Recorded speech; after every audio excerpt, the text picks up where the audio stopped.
Thank you very much.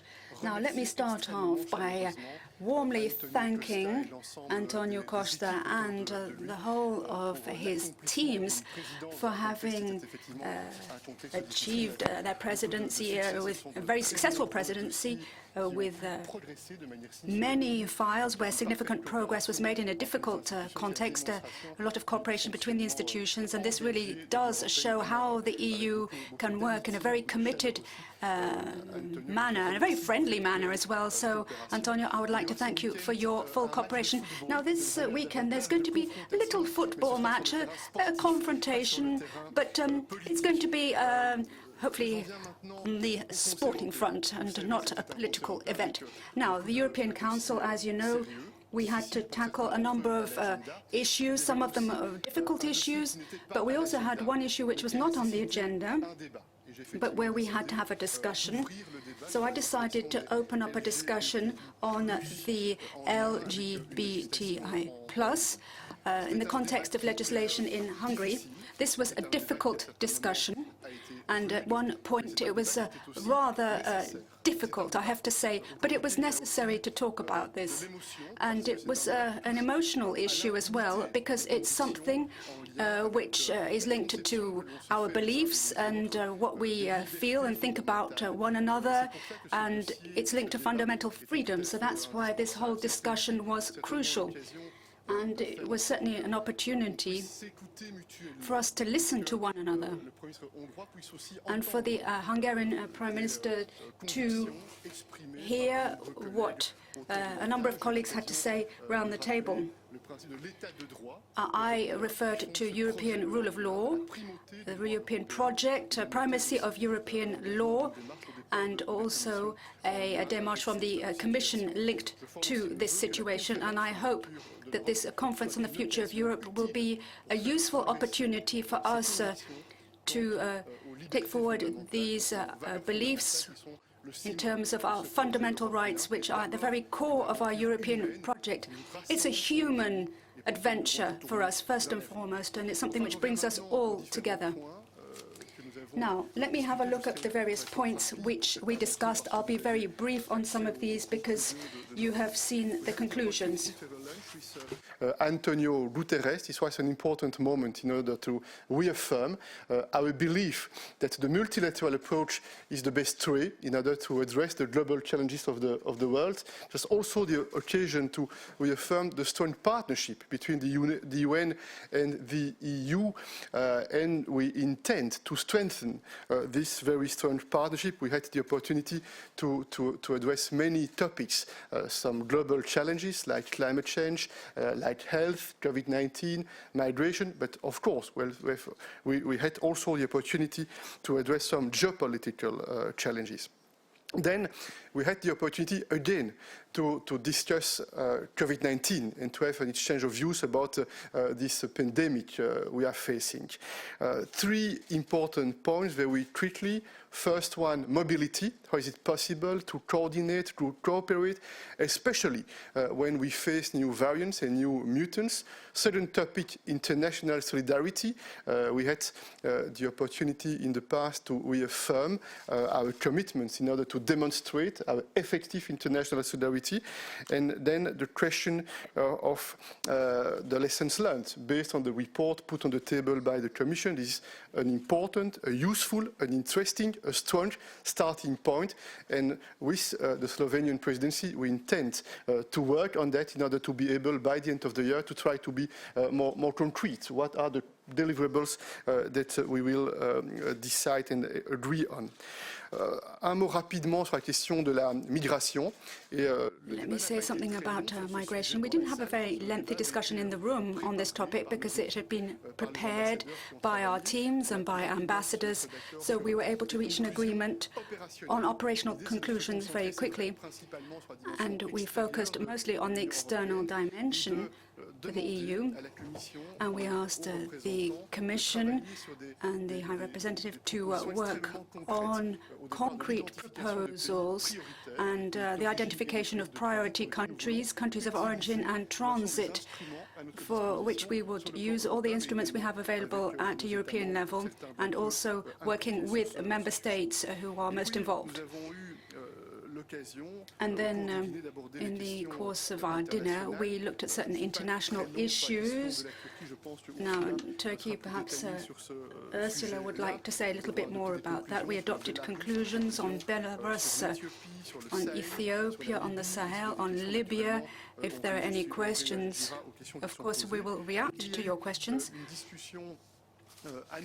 And once again, we had a discussion on Russia. Now, we had a very useful discussion before, and we tried to take an important step forward to see what we want to do regarding the 5 principles governing our relationship with Russia. So we stressed the importance of implementing our agreements and stressed the need to adopt sanctions, and we looked at the various options in terms of restrictive measures, and also the importance of engaging in people-to-people contacts, to engage with Russian civil society and to support our values and our fundamental rights, as we've done over the past few months and years. And we repeated our commitment vis-à-vis the Eastern Partnership, and before the end of the year we will be having a summit of the Eastern Partnership too. We talked about arrangements and conditions for political dialogue with Russia, and I will come back to that should you have any questions. This morning, to discuss the economic recovery, but also to have the summit of the Eurozone. It was an important and a useful debate, because our goal this morning was clearly to have a forward-looking exchange of views about the economic challenges. What are the strengths? What are the strong decisions that we took with a positive effect that's visible?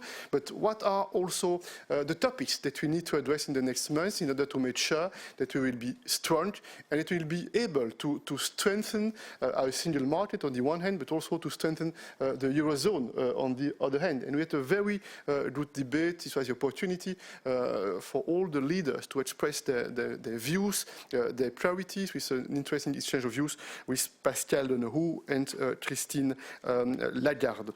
Voilà en bref. So, in a nutshell, that's a summary insofar as it's possible to summarize, and we'll be happy to react to any questions. Thank you so much. So let me also start by thanking you, Antonio, for an incredibly successful presidency. And thank you very much for all the work you have done, you and your team. This is amazing. But also you personally, how skillfully you steered the whole process. You will certainly describe the many, many fields where you achieved a lot. But I just want to highlight within this pandemic 3 topics which would not have been as successful as they are without you and your presidency. And this is, on one hand, the vaccine strategy. I remember very well that you said we have to start together on the 27th of December. And we did it. We went through all the difficulties together. This is where you see whether there is a team or not, when you go through the difficulties. And now we can harvest the success together. The second point is the EU certificate. Record time in which it has been ready. Now 26 member states are connected so far, and it's ready to go for the 1st of July. And of course, then the economic recovery, next generation EU, here to record time for the own resources decision to be taken in 5 months, or ratified in 5 months. Normally, if you look back to the other own resources decisions to be ratified, it takes about 2 years on average. So you did it in 5 months. Obrigada. Let me explain or comment a bit on what we have been discussing. Indeed, we started with COVID, and as usual, the state of play for the vaccine deliveries and vaccination. We are almost at the end of Q2. By the end of the week, we will have delivered over 424 million doses. By thus, we exceed our delivery targets for Q2. And we will have, by the end of the week, almost 60% of adults in the European Union that have received at least one dose. And we will have almost 40% that will be fully vaccinated. This is a big step forward, but it is also necessary because we are worried about the Delta variant. If you look at the UK, there, the Delta variant is by now the dominant one. 90% of the infections are the Delta variant. It is rapidly progressing, also speeding up here. The good news in that is that we see that the vaccination protects. Double vaccination protects very effectively against the Delta variant, and single vaccination or single shot at the beginning gives at least a reduction of severe illness. But with this Delta variant, we need to stay vigilant. We need to stay very coordinated where restrictive measures are concerned. The typical things like masks and distance have to stay in place. And we need to vaccinate. That's the best strategy against these variants.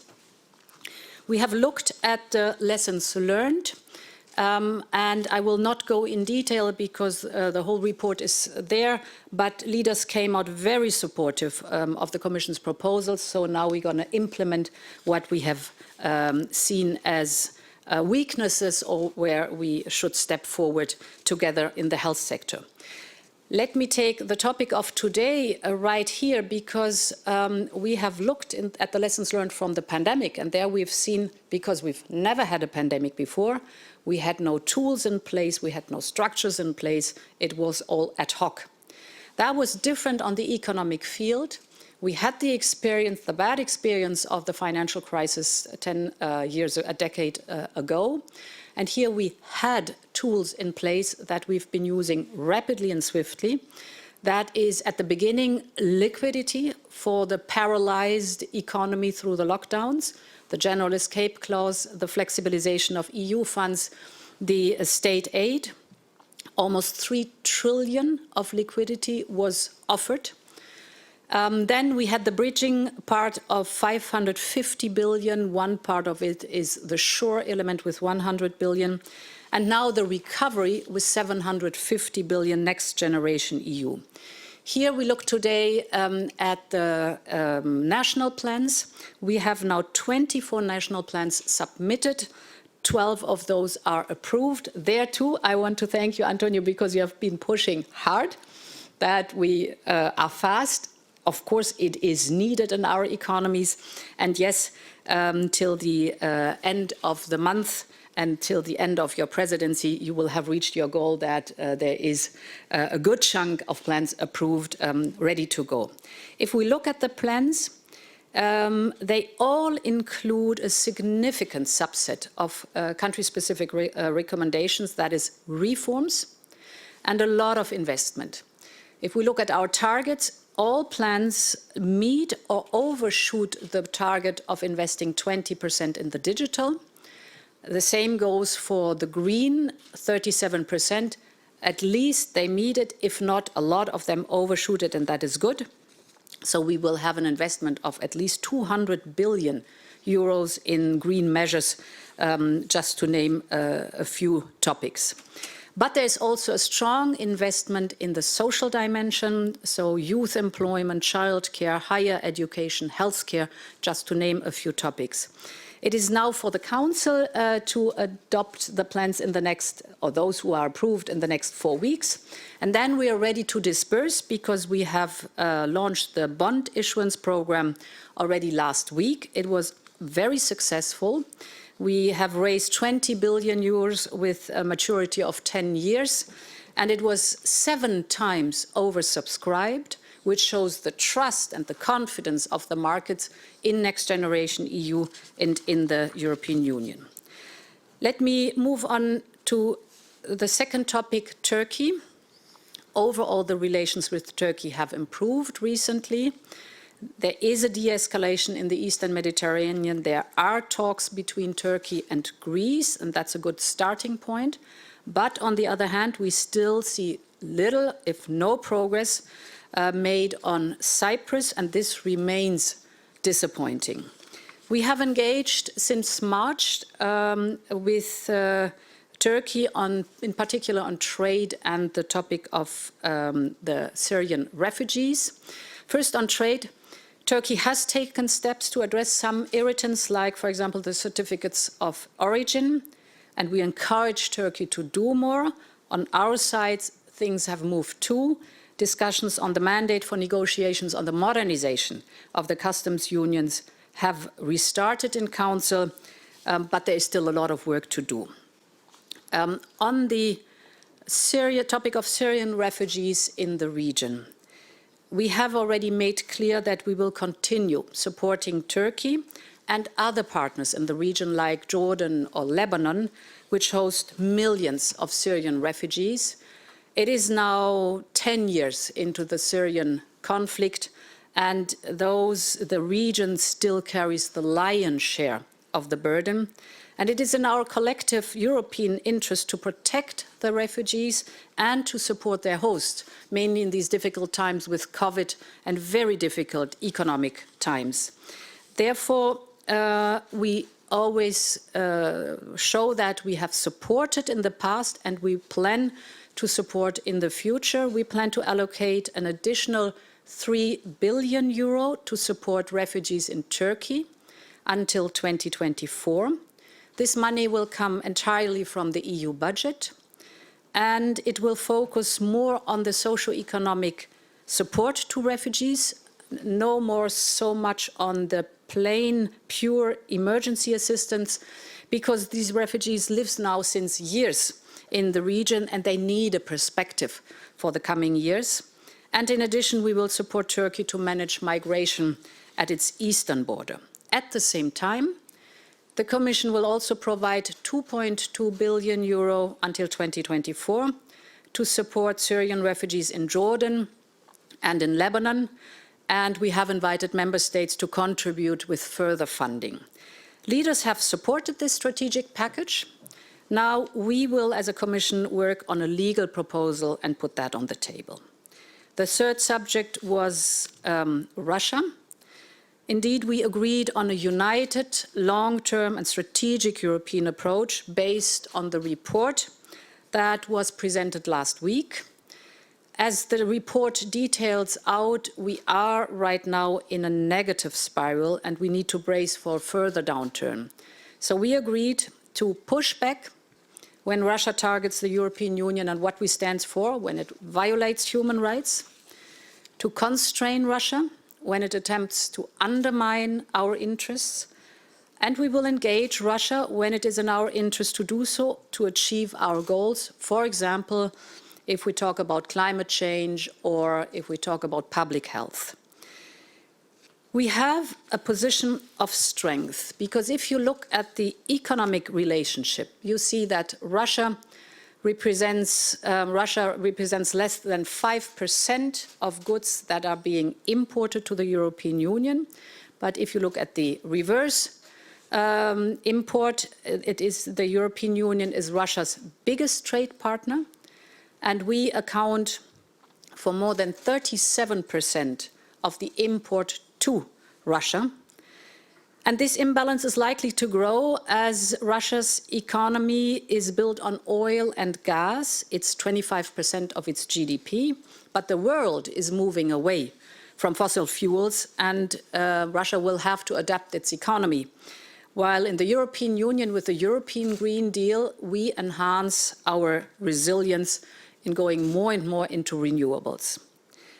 Last but not least, as Sharl said, we had an intense and very frank discussion about values.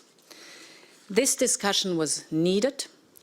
It was a factual discussion and it was a very personal and emotional discussion at the same time. And it was a personal and emotional discussion because it is about people's lives and it is about their dignity and their feelings and their identity. and it is also about what we believe in our European Union. Our treaties are very clear on our values. They are enshrined in the Article 2 of our European Treaty. It's the respect for human rights, the equality, the human dignity, the freedom, non-discrimination, and others. These are our foundation, and we will live up to these values. Last week, I have already expressed my concerns about the Hungarian law. Yesterday, most of us were very clear that the new Hungarian law goes against our values. And therefore, at the Commission, we have assessed this law thoroughly. We have written to the Hungarian authorities, the Hungarian government, detailing out our legal concerns. Now it is for them to answer. There was an overwhelming support in the room that we will defend our values, because Europe is first of all a union of values. It is also a union of a single market. It is also a union of the single currency. But it is first of all a union of values, of protection of minorities, of non-discrimination. And a culture of tolerance and acceptance is a bedrock against discrimination. We will protect all citizens wherever they live in our union and whomever they love. Thank you. Thank you. Bom, queria começar por agradecer toda a colaboração e o apoio e a excelente relação de trabalho que mantivemos ao longo destes 6 meses com o Presidente do Conselho, com o Presidente da Comissão. O nosso mote de presidência era tempo de agir e, em conjunto, conseguimos agir. Conselho, Comissão, Parlamento Europeu e todos os Estados-membros, e queria agradecer a todos os meus colegas todo o apoio que deram à presidência portuguesa. Tempo de agir por uma recuperação que fosse justa, verde e digital.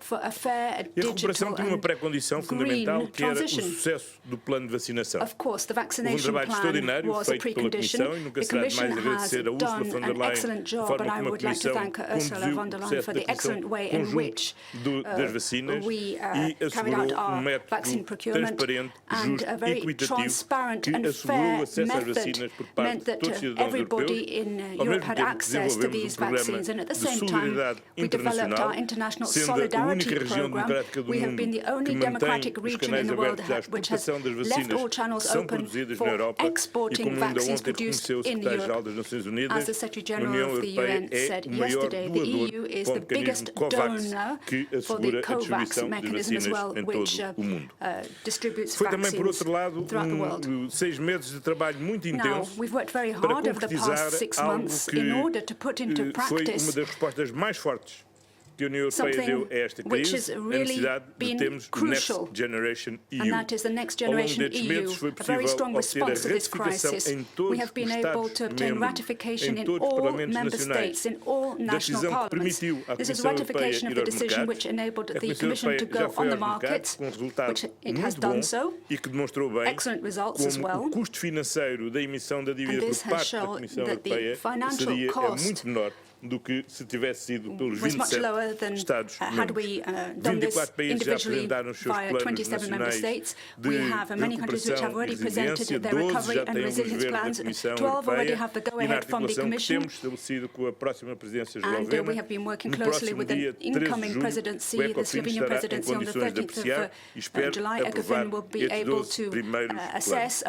Por outro lado, todo o quadro legislativo do próximo quadro financeiro plurianual está aprovado. Estamos neste momento a concluir, e julgo que hoje ficará concluído o último que falta, que é o acordo sobre a reforma da política agrícola comum, o trílogo que estamos a desenvolver com a Comissão e o Parlamento Europeu já ultrapassou os pontos mais difíceis e, portanto, muito provavelmente na próxima segunda-feira o Conselho reunido no Luxemburgo, o Ministro da Agricultura poderá aprovar o último diploma que falta. E, em terceiro lugar, por termos estabilizado a opção de mantermos uma política orçamental de apoio ao combate à crise e que assegure uma transição desta fase de crise para a recuperação económica,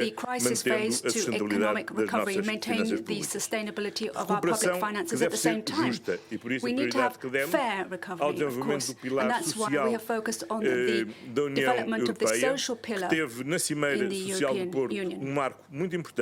The Porto Summit was a very important event, but we put this into practice in a very concrete way. This was the biggest tripartite agreement ever signed in the EU, bringing together the Parliament, the European Commission, the social partners, civil society, and this met with the support of the Council the following day. So we have all undertaken to develop the European Pillar for social rights.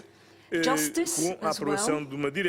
We've adopted a directive which had been waiting for approval for quite some time, and this is crucial to ensure that we have tax transparency within the EU. This is the country-by-country reporting, which is a crucial mechanism to ensure that we have tax transparency on the single market. So we want green recovery. Green recovery yesterday in the European Parliament.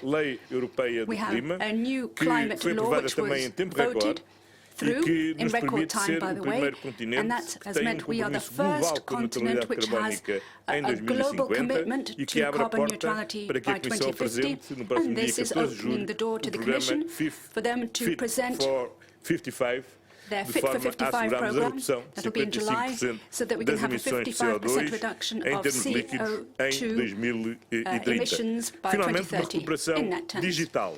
Now, digital recovery next. And here we saw how digital tools are essential for economic development, but also in order to be able to move in a more agile fashion.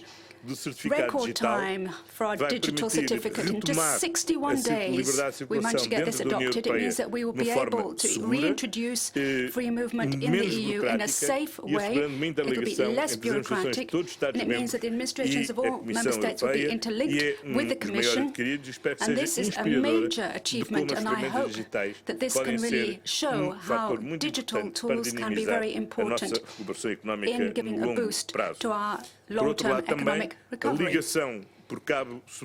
In addition, the fibre optic cable between Europe and South America with the Link. This infrastructure is of the utmost importance. The Secretary General of the UN was saying that the raw material of the 21st century are data, and this is a big instrument for us now, bringing together two economic regions which have a great weight in the world, Europe and Latin America. And then finally, a que a afirmação da autonomia estratégica da Europa fosse acompanhada também de uma afirmação clara da abertura da Europa ao mundo, desenvolvendo designadamente novas parcerias com outras regiões que são para nós estratégicas, como é o caso do Indo-Pacífico. India-Pacific region. And we organized a summit of European leaders with the Indian Prime Minister in Porto, and this enabled us to break the deadlock on the investment agreement, the trade agreement, and open up new areas of cooperation with India: space, digital, climate, all sorts of new areas, which means that India is a very important strategic partner for our future in Europe. And we're also opening up through an intelligent approach to migration policy. And that is why we were very pleased to see that the Parliament has approved the Blue Card Directive, which means that we will have legal migration channels for human resources we need in Europe, and which will be very important for our development. And next week, I hope that with the Parliament we'll be able to conclude an agreement on setting up a European Asylum Agency. We have a mandate from the Council, and now we're negotiating with the Parliament, and I do hope that we will be able to achieve or conclude these negotiations successfully. In the meanwhile, we follow our path forward in Europe, We have a conference on the future of Europe, which we launched on the 9th of May, which is a day when we celebrate the Schuman Declaration. It's Europe Day. We've had our first public session and work will continue. Now, this conference has come along at a very important point in time. It's important for us to involve our citizens so we can have the best possible response when it comes to designing policies, involving people so they can discuss their priorities and what they want to see from the Union in the future. The past few weeks have been very clear.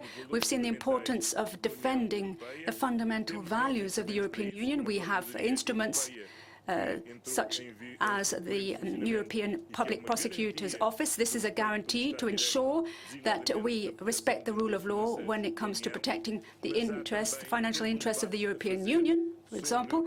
But there are other things that we need to discuss as well.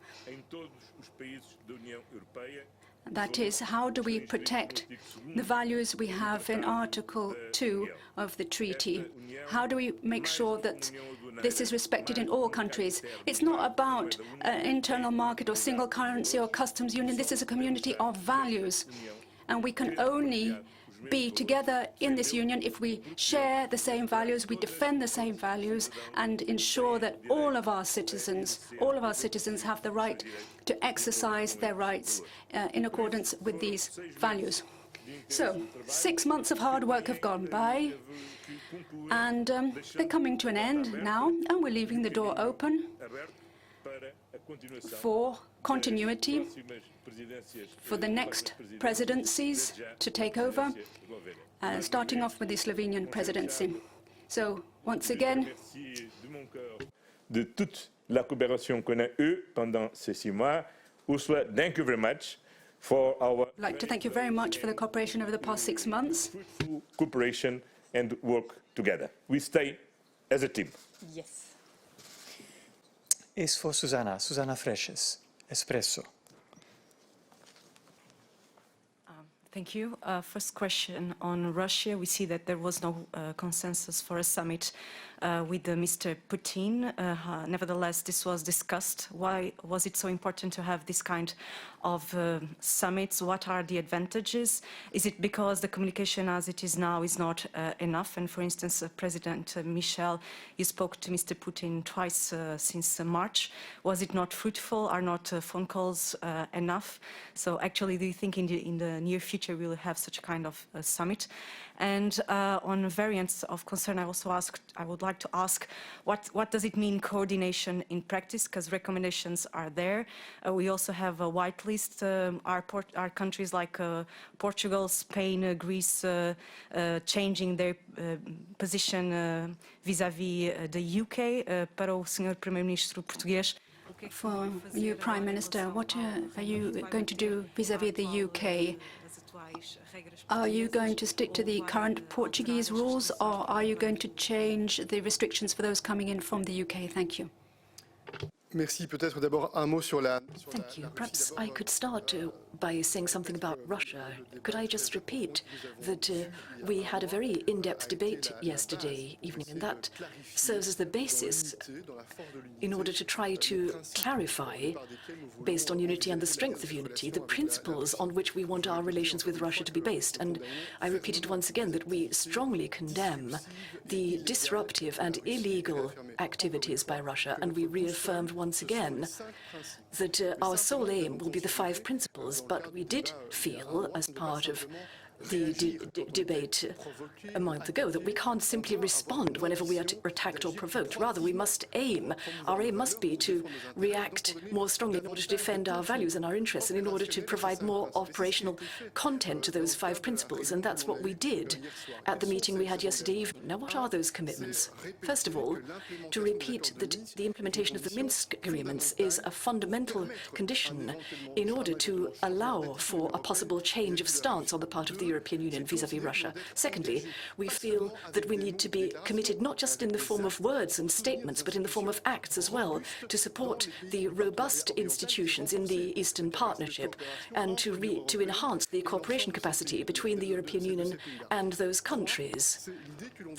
And thirdly, the idea is that we need to strengthen the resilience of the European Union, its ability to resist in key sectors whenever there are hybrid threats or cyber attacks, wherever it is apparent that we need to enhance the robustness of the European Union and its member states in these respects. And then the 5 principles refer to the possibility, whenever there are issues of mutual interest, the possibility of considering cooperation with Russia. And we were more specific than that. We gave examples for certain specific topics, climate, for example, the environment and health, and certain security issues as well, where we ought to be able to consider a dialogue. And as logic dictates, in any European Council, we should explore all the various modalities and conditions, anything which can help to make our dialogue with Russia more productive. So those are the commitments that we entered into. But I do indeed confirm that since I took up office on a number of occasions, I've had an opportunity to have talks with Vladimir Putin directly in order to put across to him the European Union's positions, to defend our interests, and to bring back what he said to the European Council. And on all these points, we will aim to implement these principles, which are our sole aim. Perhaps on the coordination from my part, and then, yes. On the coordination, important is with the Delta variant. We know it's much more transmissible. It will, the infection rate, it will raise the infection rate, so vigilance, testing, sequencing. On that, the coordination. Second message is the hygiene measures, as boring they are effective. And the third point is vaccinate as much as possible, because thanks God, we see the protection, very good protection with the double shots against the Delta variant, and a reduction of risks with 1 shot. And we have right now with the vaccine progress, one advantage that mostly throughout the European Union, the elderly and the vulnerable groups are fully vaccinated, so they are protected. But the double message is don't reduce the vigilance. It's necessary that we really follow up this Delta variant.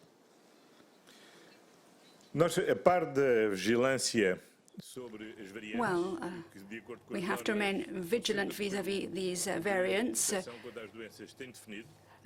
We have the European Centre for Disease Control has been talking about the amount of sequencing which has to be done on a weekly basis to ensure that all countries can monitor the development of these variants. When it comes to coordinating entry and exit of people from the EU and from third countries, now on the 14th of June, just 10 days ago or so, there was a review, a publication of the review of the coordination rules which were adopted last October. Now, we're not going to constantly keep reviewing the conditions for entry and exit, which were only identified 10 years ago. So these are the coordination rules which are currently in force, and that is what the various countries have to put into practice, and Portugal too. Next question is for Maria Psara. Maria. Thanks for the floor. A question for both presidents on Turkey, if I may. We have read the results and we saw the referral to reversibility, but it is not clear what would provoke these reversibilities. For example, President Erdogan has announced that he will visit Varosha in the middle of July. Would it be enough reason for reversibility of any positive steps? And the second question, you welcome the de-escalation in the East Med, which needs to be sustainable, as you said, in line with the statement of the UCO of last March. Does it mean that the measures against Turkey are still on the table? Thank you. So perhaps I start, Sharl, with the first part of the question. I had on Monday a phone call with President Erdogan, and I was very clear that we know that in due time, I think around the 20th of July, he will visit Cyprus. This is a very sensitive topic for us, and we are very clear that we will, of course, observe how this visit will go, and that we will never, ever accept as a European Union a two-state solution. And these clear messages have been sent. I said it personally to the President. So it's up to him now to set a positive signal. Diese Semenza. Jean Comte. Jean, the context. Oui, bonjour. Jean Comte de Contexte. Yes, thank you. Yes, I have a question on the discussions regarding the lessons to be learned from the COVID crisis. You said that this issue was discussed. Were there any specific issues raised of health, the economy, the internal market, or more generally? And you also specified that the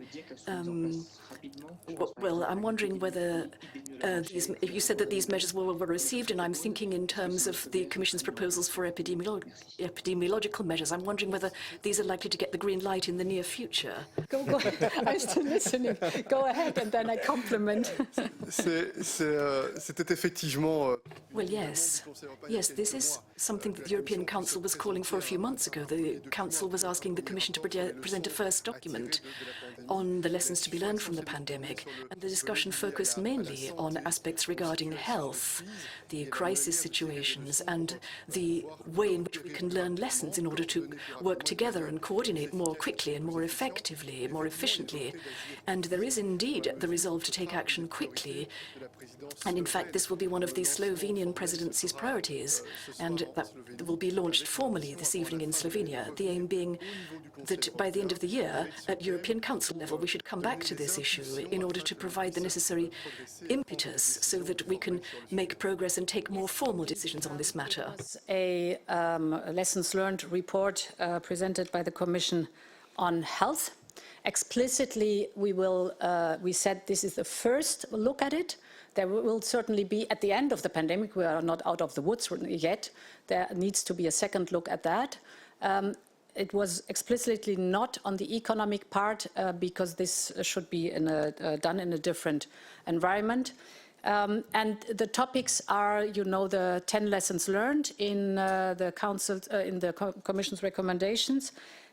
You asked specifically for a chief epidemiologist. Yes, this is in that report. And as the report was widely endorsed by the leaders, this is exactly what we're going to implement. We think we need a chief epidemiologist just to manage in pandemic times or in a health crisis that needs an epidemiologist. He needs to manage the scientific advice from the 27 member states on the European level. Je vais prendre une dernière question. I'll take one final question from Christian Swibman from the AFP. Oui, bonjour. Yes, good afternoon. I hope you can see me and hear me. I have two questions. My first question is on Russia, for Mr. Mishel. In the current context of positions in the European Union, was it wise to propose, to request that a summit be held with Vladimir Putin? Because it gives the impression of a union which is torn. Ms. Merkel is disappointed. She left the summit yesterday, indicating her disappointment. And ultimately, the European Union is sort of playing Putin's game. They can then choose who they talk to and who they don't talk to. But I'd like to come back to Hungary for my second question. I have a direct question for Mrs. Michel and von der Leyen. Mr. Kostas said made a very important point. He said that the European Union could not accept people who don't respect values. My question is a simple one. Do you believe that today Viktor Orban, if he doesn't change this law, still belongs around the Council's table? Because infringement proceedings have been launched, and everyone knows that that takes time.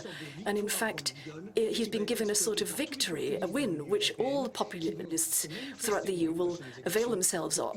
They will come forward in the forthcoming elections to contest, to challenge the primacy of European law and the European Union. That's a disaster. So you need to be clear about this. Yes, if Mr. Orban continues along these lines, he doesn't belong here. Now, whether or not he can then be excluded is another problem, but at least it needs to be stated clearly. Thank you. Yes, well, on the first question on Russia, I've already responded. I've already answered that one, but could I just say once again that debate is not a weakness, debate is a strength, because debate guarantees the ability to form a united front within the EU. And then, secondly, I'm a little surprised by the terms in which you couched your question, because a few days ago there was a summit between Joe Biden and President Putin, and it wasn't interpreted as a sign of weakness. So it is legitimate that at European level, if we wish to implement principles which we consider to be fundamental to underpin our relations with Russia, we need to be more tangible, more operational. And no one said that tomorrow there should be a meeting of the 27 with Putin. That wasn't on the table at any stage whatsoever. It was all very carefully balanced. As I said, we have a resolved, a firm position on certain points, but we also need, in certain conditions, to be able to engage a dialogue and to reflect together at European Union on the terms of the dialogue that needs to be conducted so that we can defend our values and our interests. That's the point at issue. And I was with my colleagues in the room, and so I can tell you that in the course of the debate there was a significant measure of unity when it comes to the objectives and the means of getting closer to achieving those. So that's what the démarche was all about. On the other question, I think I've already answered that one, but could I just say once again that it is indeed fundamental that we show that we are not simply ignoring it. We're not turning a blind eye to what's happening. We need to have a debate face-to-face, which is what we did with those representing all the member states around the council table. Now, sometimes the European Council is accused of ducking issues relating to fundamental values and just skirting around them, but that's not what we did. We really tackled them head-on, and based on yesterday's meeting, I would say that Viktor Orban heard and listened carefully to the various arguments put forward, and it was made clear that Europe, acting under the rule of law, does have the ability to ensure that the treaties are respected, particularly when it comes to fundamental values. Thank you. Yes, I am firmly convinced that democracy must call for and allow public debate time and time again.